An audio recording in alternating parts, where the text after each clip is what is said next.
Welcome back to our panel on monetizing the news. At a push, this industry can be pretty creative in finding and developing new sources of revenue to support the core business.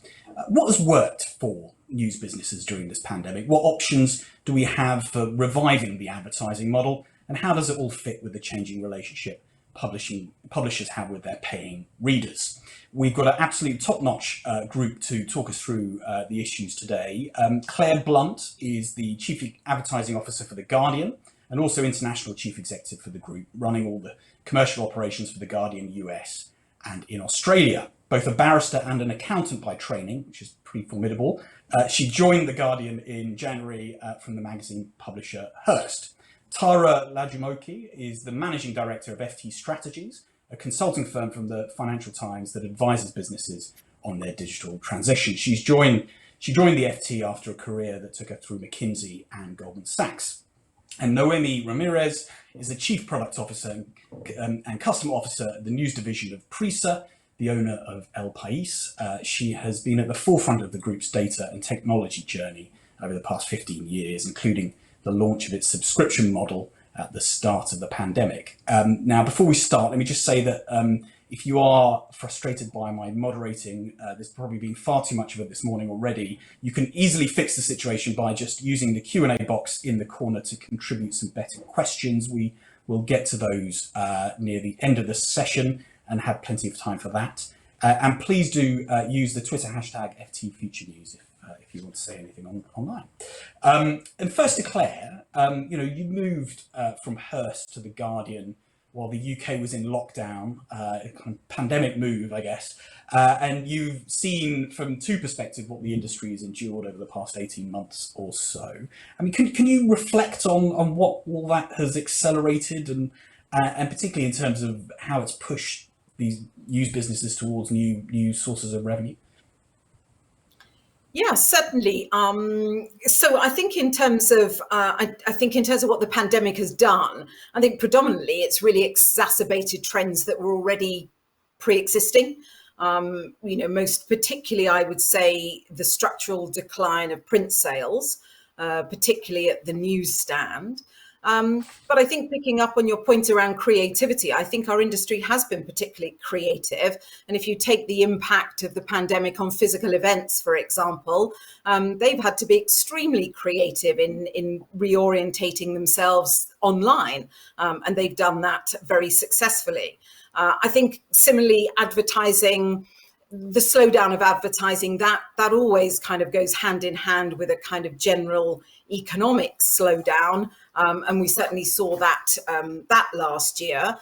I think advertising was particularly hard hit in this period of restrictions and lockdowns because of the uncertainty. Advertising doesn't like uncertainty, and therefore market spend for many sectors, such as sort of travel and hospitality, they were materially impacted. I'm pleased to say there are signs of sort of a bit of a bounce back in the advertising industry. I think it's particular, again, to sort of certain sectors. As The Guardian, in terms of how we have sort of played out the pandemic, actually our year wasn't bad at all, and we managed to grow our revenues and halve our losses. And that's sort of a combination of having a clear strategy around our reader-centric model. Of course, it was a very newsworthy year, and newsworthy of itself drives traffic, which is sort of supporting certain areas of advertising, but certainly also supported very heavily our reader revenues.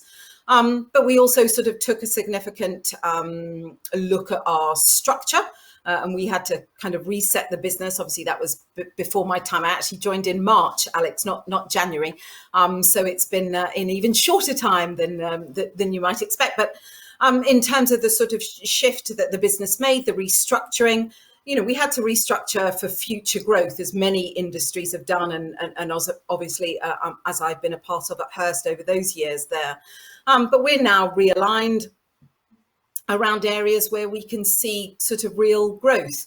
Of course, it was difficult to let valued colleagues leave the business.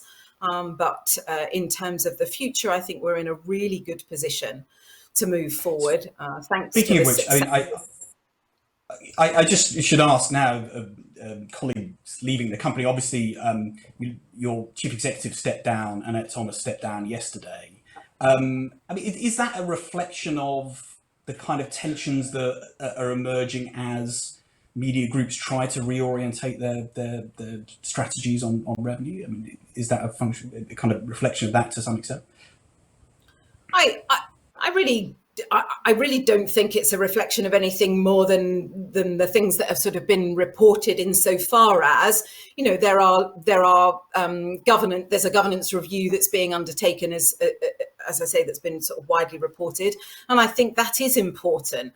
I think from, you know, the question more is about, for the Guardian, how, you know, does this materially affect sort of what we do, how we operate our business on a day-to-day basis? And I would say absolutely not. You know, what we have is a clear strategy, a good, agreed, very successful strategy that we can execute, that reader-centric strategy, which is supported by, you know, an ad-funded model.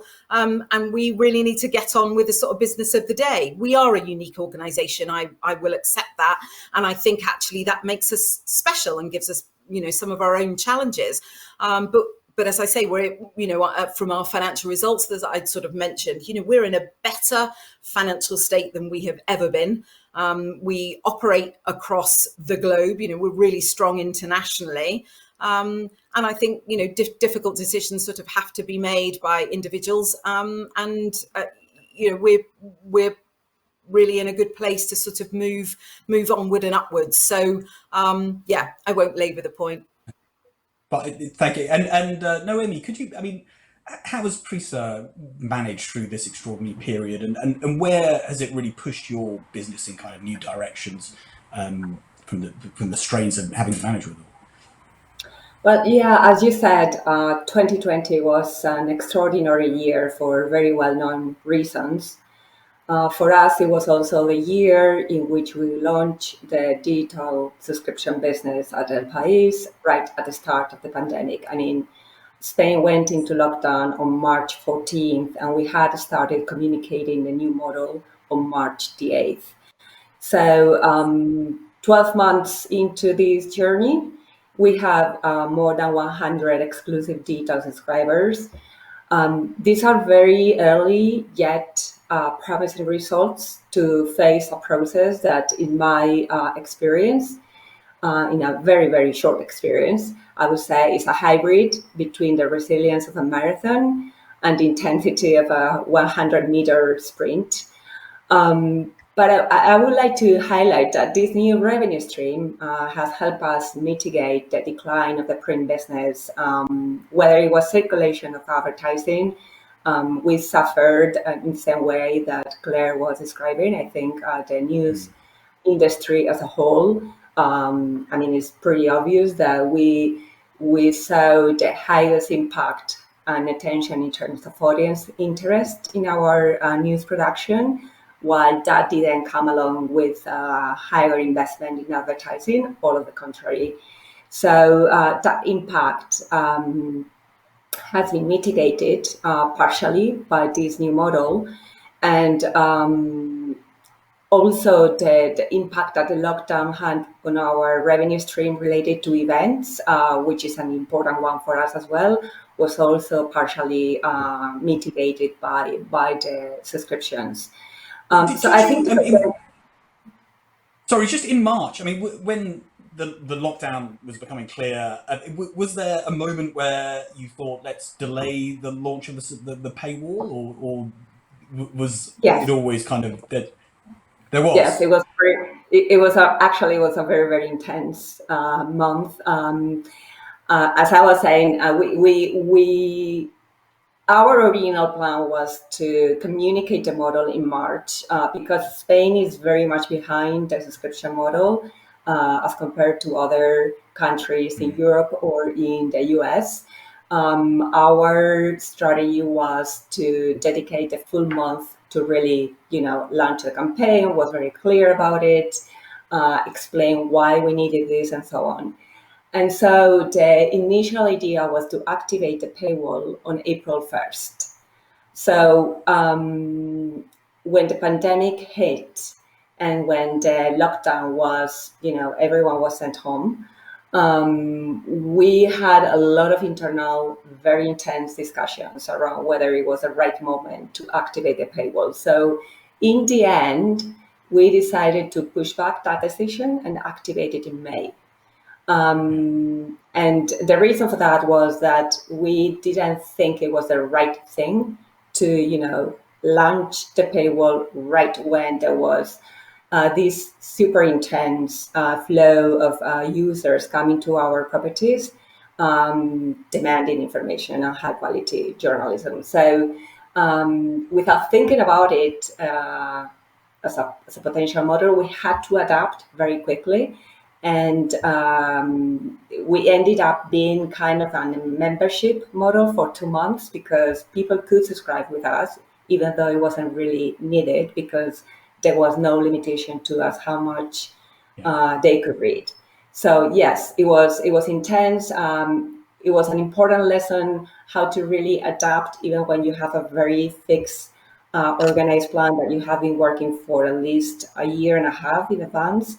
And when this, constellation of planets align and hit you right in the face when you are ready to go, it was a good learning. I think it also it helped us keep focus. It didn't really matter that we were sent home and from not having any kind of home working policy at all. From day one, the paper was out and the teams involved in the deployment of the initiative. Kudos to them. They had to adapt to a very, very intense and difficult time. I think also the pandemic has served to illustrate the relevance of not only having a diversified business model, but also one that limits its dependencies and that is built on a direct relationship and a deep connection with our community of readers. And Tara, can you kind of put this into context across the sector and not just these strays, but is the industry picking up some bad habits as well as the coping mechanisms we've had? Is there anything we should kind of look out for? Thankfully, Alex, I've seen more good examples than examples of bad habits. Yes, there are some organizations who fail to capitalize on the ubiquitous surge in traffic, as Claire said, that most news organizations experienced through the pandemic by employing strategies to truly understand, serve, and maximize the value exchange with visitors. And I think there is, for some, a certain degree of complacency and perhaps too much of an emphasis on a purely volume versus volume and value approach to advertising. However, I've seen many examples of good habits. As Noemi said, I think it's brought out many things, resilience for one, but also I think creativity. Many businesses are really trying to future-proof their businesses by experimenting with new models, diversifying their propositions, but also recognizing the need to truly differentiate with an emphasis on quality of content and unique, distinctive insights, opinions, analysis in creative ways. I think in particular, two sets of habits, if you will.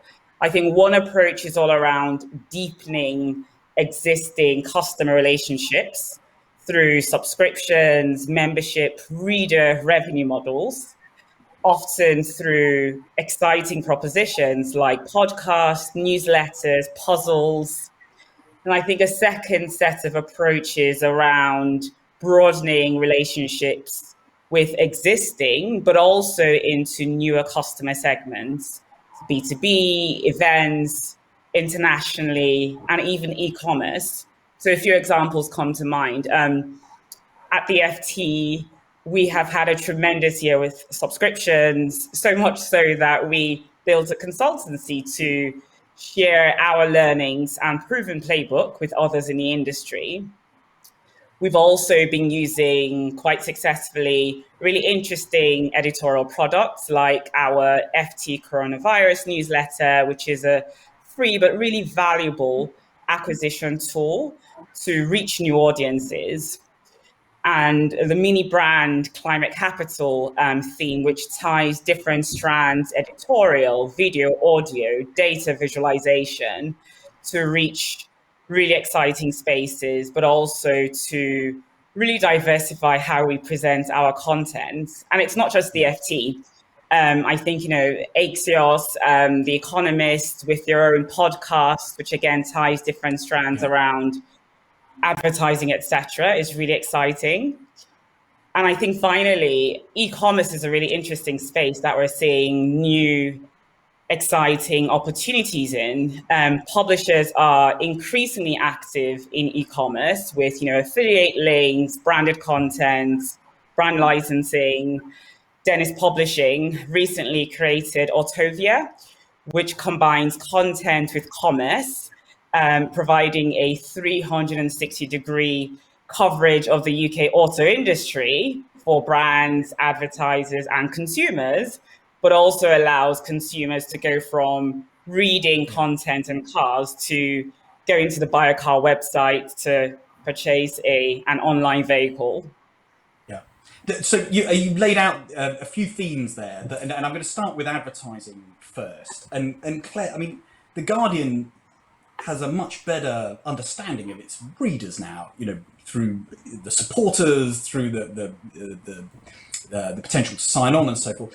And if you look at advertising as we understood it as a volume game versus now that understanding you have of your audience, I mean, how do you see advertising in that revenue mix now, and in relation to readers that are much more committed and actually paying towards your business? Well, I think in terms of advertising, I think it's always been a valuable part of of our industry, and I think currently it's now seen more from a Guardian's perspective as a real value enhancing product. I mean, for us, advertising and reader revenue sit side by side. They're very complementary to each other because they both rely on the things that we've sort of referenced earlier, all of us, around deep relationships and the Guardian definitely in terms of core purpose. I mean, we talk about advertising as being sort of beneficial to our brands in terms of facilitating them being culturally relevant. And so I think that's something that could never be talked about in terms of advertising in decades gone. But we do that very strongly. I mean, specifically, I love the language that's always talked about in terms of creativity. But we have those progressive values that again make brands want to work with us. And so I think in terms of advertising still has its place. I also think that we have to recognise that, as I talked about earlier, with sort of, significant traffic growth, there are other sort of volume plays. There are different ways of reaching readers. But for us, in terms of a focus for advertising over the coming months and year, it will very much be about enhanced partnerships. So working, as I say, to kind of make those brands more culturally relevant and really benefit from that sort of multi-party grouping of benefiting the reader, benefiting the Guardian, and benefiting the brand. So advertising absolutely has its place, and I think people see it much more as a benefit than it ever was. And Noemi, in the last however long it is since your paywall went up last year, I mean almost a year, right? And what have you learned about that kind of coexistence between the paywall and your advertising business? Intensity. I mean, intense is a very nice qualifier word to describe that relationship, I say. So the discussion around advertising and subscriptions, in my view, quite often, or at least in my experience, becomes a binary discussion in the sense that it's framed wrongfully as if one had to choose between one or the other. I tend to think that, as Claire was saying, the good news is that you can have both, they can coexist, and they can be aligned. I think the key point here is to surpass the frictions that come from the short-term goals and to focus on the long-term benefits of having a joint strategy to mutually reinforce subscriptions and advertising. So, for example, any decision to improve the performance from an advertising perspective by, for example, limiting the number of ad networks will have a positive impact for the reader revenue model. Likewise, the gathering of first-party data is absolutely crucial, not only for the subscriptions, but also for the advertisement industry. And both strategies need to be built at the same time so that the data that you gather is relevant in the long term for the advertising model. So I think for this to happen, there needs to be a clear alignment across the organization, common objectives, and also the acknowledgement that compromises will have to be made at some point. And Tara, exactly on that point. I mean, what should publishers be doing better to serve brands in this kind of environment? What advice would you give on that? Completely agree with Claire and Noemi. I think one, publishers need to differentiate. I think that to do that, you need a strong advertising function, but also you need to move from treating advertising as a transaction to a service. So thinking very strategically about how to help them reach their audiences in really new, multifaceted ways, helping them to achieve broader business goals. And I think that they also need to be able to demonstrate the ability to get the right audience seeing those ads. And we know for a fact that at the FT, for example, that the CPM uplift when you have a known audience, so you can ensure that it is a human and valid audience, the uplift is significant. And as Noemi was saying, one of the very interesting ways of doing that is through leveraging your audience insights. So ability to really understand who they are, how they behave, consume, etc., is vital. And it's a real differentiator when it comes to the increasingly competitive landscape that it is advertising. Still a very important, I think, role to play in the industry, but I think an even more interesting one to try and navigate. And so to move to our kind of relationship with readers, I was going to ask you all, given we have as publishers a much better sense of our audience these days, who they are, what new revenue generating opportunities arise from that? I mean, if you could all pinpoint one interesting idea, and I'm going to start with Noemi. So I think there is an opportunity to build on editorial and brand prescription to develop affiliation and direct e-commerce products. That is one line that I think is interesting from a journalistic perspective. Do you have examples in mind of groups that have done that? Well, there are a few examples. I mean, probably one of the best well-known is Wirecutter. We specifically at Prisa launched our own affiliation product. It's a prescription product. It's inspired by the Wirecutter, but we have a long way to run, which is called Scaparate. There are numerous examples also in Scandinavia as well. I think. Sorry. And just before we go to the other ideas, Claire, I mean, is there anything that the news business can learn from magazines in this e-commerce space in particular? I think without a doubt, insofar as, obviously my experience in some years with a magazine business, I think what we can learn is really how they use their authority.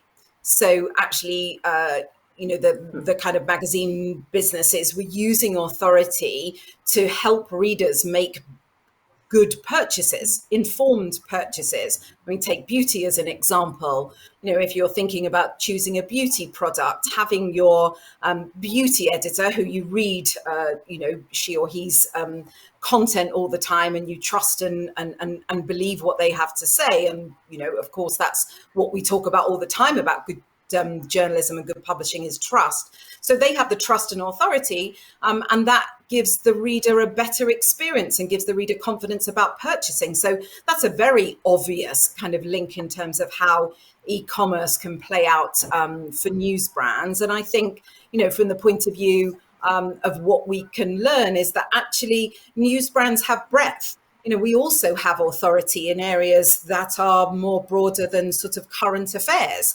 And looking again very much at The Guardian, we have authority, so much authority in the area of sports. We have authority in the area of travel, to name but a few. And so again, they are areas where I think we can help our readers make some good choices about perhaps what holidays they go on that are more sustainable and more green, because they're the values that really resonate with The Guardian, and that's what our readers are after. Was that your idea for was travel the point you would make about a new revenue generating business, generating new revenue from knowing readers and so? I mean, I think it is one of many ideas that we all have. I think absolutely that's a great idea. And yes, of course, there are some, things from my previous experiences I'll bring along. I think the one thing I wanted to talk about in terms of new revenues, actually, and really understanding our readers, maybe it's a bit cheeky because it's not purely new, but actually it's the Guardian Jobs. It's an area of my responsibility, and Guardian Jobs is an area where really understanding our reader allows for us to provide an excellent service for both a recruiter and a candidate. And so I would say, there are all hosts and all manner of revenue opportunities. And that for me is one that I'm really excited about this year. I mean, is the industry not playing catch up in that area though, where, we kind of gave the ball away and trying to kind of cast back a bit of that market share? I think, I'm sure we've all made mistakes in the past. Every industry will have made mistakes, but actually, you learn from those and you take opportunities that are currently prevailing. And through my lens and my team's lens, we think there are great opportunities. And I go back to the fact that because we really have authority in that space, and we launched this year Green Jobs, which again makes so much sense. And we can really offer candidates confidence in terms of, when they're looking for new roles. I mean, we know from surveys that we've done that, almost 2/3 of people want to be in a business where they feel that they're in tune with the values of that business, and so being able to do more than just put a job role with a job vacancy, I think is extremely valuable. So yeah, I think this is kind of the contemporary view of how you do great recruitment. Okay. And Tara, finally, your idea for revenue generating. I think partnering with organizations to reach underserved segments in the market is something which I think is a bit of a, how do you generate revenue, but also how do you fulfill a mission? And I think a good example of this is Tortoise. I think that they've done some really interesting work in rethinking the entire ecosystem of how you go from creating the content to funding and distributing it as well. And I think, there's obviously a bit of a diversity play there with, I think, over half of the audience or membership base is below 25. But I think the purpose of how do you actually get organizations from the private and the public sector to really fund content, fantastic content, and use that to reach the unused. I think some people refer to it as people who don't feel like the news is for them, who are, often marginalized, or see themselves as the sort of untraditional targets, whether it's by age or minority, whatever that might be. I think, the concept of thinkings and all of that really ties it all together around bringing people into this sense of community, creating really powerful content, but also building a sustainable model to fund that entire system. I think is a really exciting example of how you could enter new spaces and really innovate. Noemi, do you see many opportunities for trying to kind of harness philanthropy by media groups to expand audience and actually on certain types of journalism as well? Yes, definitely. I'll say that you think according to the Media Impact report between 2009 and 2019, journalism philanthropy quadrupled with something like 1.7 billion and $326 million going to investigative journalism. So there is a pool of financing opportunities there. Philanthropy, I think it can open up new revenue streams, not only for large media organizations, but also for local newspapers. We have a marvelous experience with Planeta Futuro, a project on the sustainable development goals that we started 8 years ago, and that is being supported by the Bill and Melinda Gates Foundation. So I see a lot of benefits in exploring these areas because one, there is money, there are financing opportunities, as I said. Second, the benefits are long-term support, and it provides with a certain level of stability that is very well needed. The things that one needs to consider are that it's time-consuming to cultivate the donors, and also there is a need to isolate the newsroom from the potential foundation interest as in any other commercial opportunity. It's interesting. And Claire, I mean, The Guardian, you harness philanthropy in a quite a different way. I mean, you're asking for support from readers. As Noemi was saying, it's quite important to have a stable income. Should you start making that more recurring and more like a paywall? I think, or at least a subscription, not a paywall. What I would say first of all is actually we have sort of, you're right, we have the kind of philanthropy that you've talked about, but we also have sort of revenue money that comes through philanthropic organizations. But parking that for the moment, going back to your question around, whether this is sustainable. I mean, this model, this open model has been around for some time and proven doubters wrong time and time again. And I think we'll continue to sort of prove doubters wrong time and time again. I think in terms of what the future holds, of course, we are developing all the time and looking at how to make the reader's experience better, simpler. And so, will we look at product changes? Yes, of course we will. And we do have opportunities for subscription, and there are things that come with that. So I think, we don't think that the paywall is the right route for us. We are confident that asking our readers either to subscribe to our digital and print products, or become a patron, or contribute for something that they can get free, just sort of really goes to the heart of who the Guardian readers are. So, we're currently working on those user journeys, as I say, and we'll continue to make sure that the reader is at the heart of everything we do, but not a paywall for us.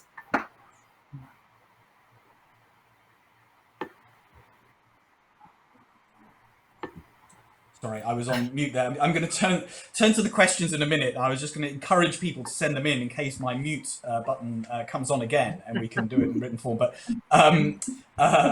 just finally, Tara, I mean, is there? I mean, there surely is a bit of a danger, isn't there, for news organisations to be casting themselves as worthy of charity? I mean, what's the downsides to all this? I mean, like Noemi hinted at, it's important that you protect the newsroom and other core departments from any sort of distraction or conflicts. It's important that you have the right set of capabilities to be able to actually cultivate those relationships and continue to build sustainable pipelines. But I think for me, the question is, what's the greater risk, doing that or actually not having a healthy and diversified revenue portfolio? And I think that's the fundamental goal here. It is, how do you build a set of revenue streams that fits with you as an organization, your goals, your content, your identity, etc., your staff?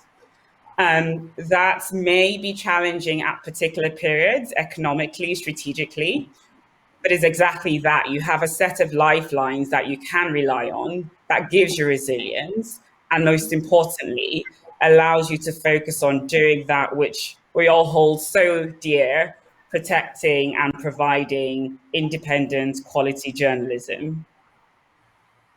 Fantastic. And so on this topic, actually, we have a question saying, how can media organisations ensure that they remain dedicated to their job of informing and educating the general public and not sell out to big business who provide advertisements? Now, most organisations have a kind of a wall of sorts within them between advertising and the editorial side. If you could answer that question, with regard to advertising and e-commerce and things like that, but also a second point, which is, as we move towards generating more and more revenue directly from readers, does that wall make sense in the way it used to? I mean, should editorial actually have more of a say and a bigger role in that reader relationship than necessarily our structures reflect at the moment? Noemi first. So I think in an organization that is, I mean, with a solid vision of reader revenue and that is aligned around the reader, I think the newsroom needs to understand who that reader is, what kind of content that reader is reading, not to only produce what the reader wants to read. I think there is a function that the newspaper cannot get rid of, which is, presenting what we think is important for you to know as well. But I think there has to be a much more embedded relationship between the business areas and the newsroom. And that doesn't mean that you are giving up those principles of transparency and those red lines that don't need to get crossed. But I think the reader revenue center organizations, and we're not one of them yet. I mean, we are new arrivals in subscription land, so we have a long way to walk. But from what I see and what I hear, the success of those models goes hand by hand with the implication of the newsroom in fully understanding who the reader really is. I think we all have a different perception of who that reader is if you ask one person or the other. So really understanding that, really understanding the patterns of consumption, when they come, when they don't come, from which devices they read us. I mean, it sounds like pretty obvious, but I think this message is there are never enough times that you have to say that. And you really need to understand that behavior to inform your editorial proposition to some extent. Yeah. And Claire, I mean, the Guardian has quite a unique structure as well, and you're looking at that. Do you agree with Noemi that there needs to be a bit more integration, perhaps, between the newsroom and the commercial side in how they understand readers and serve readers? I mean, I would say I think there's a great understanding from my matter of months at the Guardian. I think there's an incredible understanding from everybody in the business about our readers. I mean, we have our own inbuilt system that allows us to know, what our readers are reading, when they're reading, how long they're reading it for. And so I think we understand our readers very well. So I would say, perhaps it's sort of a bit more specific business to business. I would say in terms of my sort of view of this is that actually when publishing businesses work best is when they have a real mutual appreciation of the benefits of every element of the organization.